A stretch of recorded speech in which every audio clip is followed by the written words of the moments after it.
जंगल के खूबसूरत हीरो छोटू हिरन।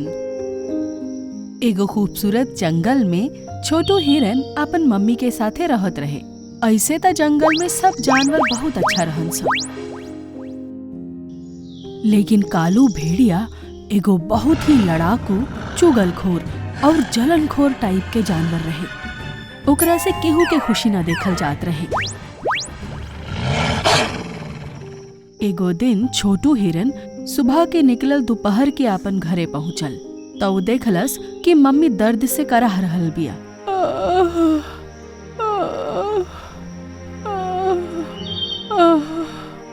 अरे मम्मी का भाई, अरे आपके टांग में चोट कैसे लागल? छोटू बेटा, हम आज सुबह के टाइम खाना के तलाश में रहनी। अचानक शेर खान की आवाज आई तो हम डरा के झाड़ी में जा छिपनी।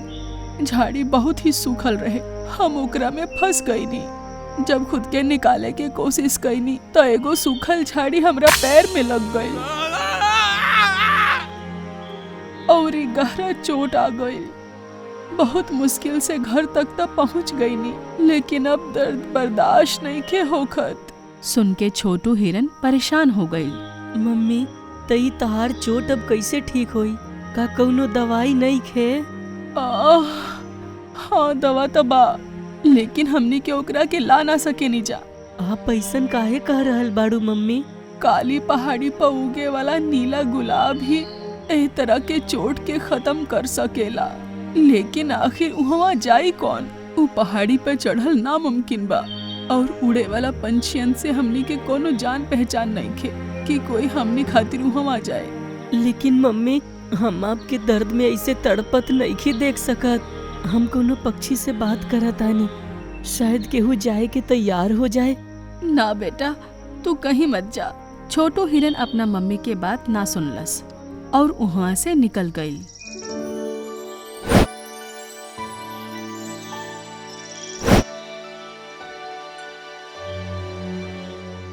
वो जंगल के कई पक्षियन से बात कैलस, लेकिन कोई भी काली पहाड़ी पे जाए के हिम्मत ना करत रहे।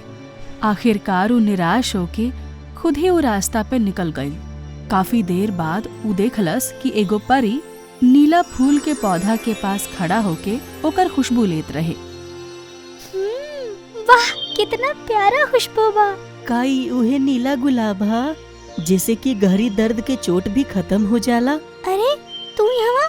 आप हमसे मत डरी, हम जानत आनी कि आप परी हैं। आपके बारे में कहानी में हम बहुत सुन ले बानी।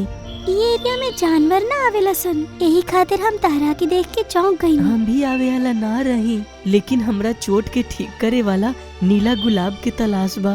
वो नीला गुलाब तो तहरा के काली पहाड़ी पर ही मिली, लेकिन तहरा के वो चाही काहे खातिर? तू तो एकदम ठीक हवा। हमार मम्मी के पैर में चोट आ गई बा, उनके ठीक करे के खातिर हमके नीला गुलाब के जरूरत बा।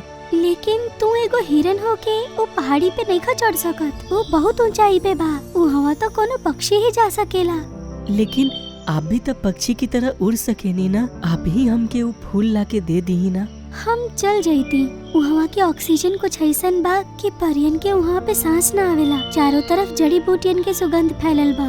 काश ऊपर वाला हमके भी पंख देले रहते, हम अपन मम्मी ना बल्कि कोई भी जानवर के मदद खातिर वहाँ जाती और उनकर परेशानी के दूर करती। सुन के परी के ओकरा पे तरस आ गई। तहारी ख्वाहिश पूरा हो सकेला, हम तहरा के उड़े खातिर पंख दे हम। का सच में ऐसा हो सकता? हाँ हाँ हो सकेला, लेकिन प्रॉमिस करा कि वो पंख के कभी गलत इस्तेमाल ना करबा। हम प्रॉमिस करतानी। ठीक बा। परी अपन हथेली आगे कैलस और ओकरा में अपने आप एगो मोती आ गई। तू ही मोती के अपना लगे रखा। जब भी तू ही मोती के अपना सिर पे रखबा त तहार पंख निकल आई और तो उड़े लगबा। ई मोती तहरा सिर से तब तक न हटी जब तक तू एकरा के अपने आप न हटाइबा। छोटू हिरन खुश हो गई और ऊ परी से ऊ मोती ले लेलस। फिर जैसे ही ऊ ओकरा के अपन सिर पे रखलस, ओकर पंख निकल आइल। तहार शुक्रिया प्यारी परी, अब हमें पंख के कभी न हटाइब और हम सब जानवर के मदद कैल करब। तहार इरादा अच्छा बा, लेकिन पहले हमार बात पूरा सुन लो। ई मोती तू खाली दिन में ही लगा सकेला। रात में अगर एकरा के लगा लेबा तो पंख ठीक से काम ना करी। तारा के अपन मर्जी से कहीं भी उड़ा के ले जाई हसन और अपने आप काम करे भी बंद कर सकेला सन, जेकरा से तो धड़ाम से जमीन पर आ गिर बा। ओ ई बात हा, ठीक बा, हम ध्यान रखब। लेकिन अभी तो दिन बा और हमार मम्मी बहुत बीमार बिया, हम जा सकतानी? हाँ हाँ, जल्दी से जा और अपन मम्मी के ठीक करा। शुक्रिया, हम आपसे दोबारा जरूर मिलब। कह के छोटू हिरन पंख के हिलौलस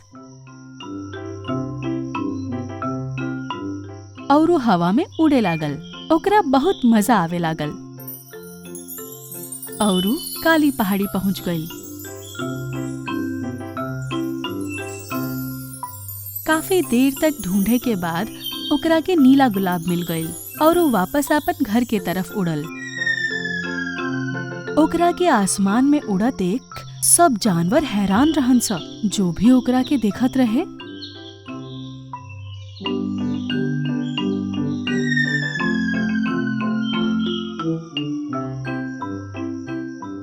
ओकरा पीछे भागे लागत रहे। यही तरह ऊ अपन मम्मी के लगे पहुंचल। जब वो नीचे जमीन पर उतरल तो ओकर मम्मी और आसपास जमा सब जानवर हैरानी से ओकरा तरफ देखे लगलन स। छोटू, ई तरह के पंख कैसे आ गई? मम्मी, आप पहले एक खा ला, आपके तबीयत ठीक नहीं है। सुन के ओकर मम्मी वो नीला गुलाब खा लेलस और ओकरा के खाते ही ओकर दर्द जैसे छूमंतर हो गई। शुक्रिया हमार बच्चा, अब हम अच्छा महसूस करतानी। छोटू हिरन, तोहके पंख कैसे आ गइल? तू एगो हिरन होके कैसे उड़ सकतारा? ये कैसन जादू बा? ओकनी के बात सुन के छोटू हिरन ओकनी के सब कुछ बता देलस। आज से जंगल के जानवर के ऊपर कौनो भी मुसीबत आए, हम उनकर मदद करे खातिर हमेशा तैयार रहब। ओकर बात सुन के सब जानवर खुश हो गईलन स। ओही दिन से ओकर उड़े के खबर पूरा जंगल में फैल गई और कालू भेड़िया तक पहुंचल। परी के जैसन पंख पाके वो खुद के जंगल के हीरो समझता का?